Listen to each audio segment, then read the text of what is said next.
He was trying to intimidate us, saying that he was some sort of law enforcement. I'm on the phone to call my superior. He was on the phone and it was like he was defending himself. He said he works for the U.S. Supreme Court. Yeah, as a recovery agent. That's law enforcement. If you have authority to take people's freedom, that's law enforcement. Bail bondsmen and recovery agents are private. They're not official government agents. And while they do operate in a private capacity, in many cases, they have to get some type of certification through either a police department or a government agency and get certified in whatever it is that they do. And it varies from jurisdiction to jurisdiction. And you've seen that there have been cases where some of these recovery agents have gotten arrested for stepping over the line of what the law is and what they can and cannot do. You're gonna grab the mat, you keep it all together, and then we'll go. I gotta go up north anyway. I kind of want to try to figure out if this guy's gonna catch any more charges, and then I gotta pick up my kid briefly to take her somewhere, and then I'll be back.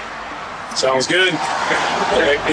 According to the original video, it looks like he was charged with felony impersonating. And it looked like the officers were kind of thinking through whether or not they can charge him. So I'm going to tell you about another process that works really, really well. One is that you're looking for the elements of the crime. And sometimes as officers, we're not sure. Attorneys are usually really good at understanding law. They have clerks. They have a lot of resources that they can decide whether they're going to move forward with the charges. One option is just calling the DA's office and saying, hey, this is what I got here. Can you let me know what your thoughts are on this?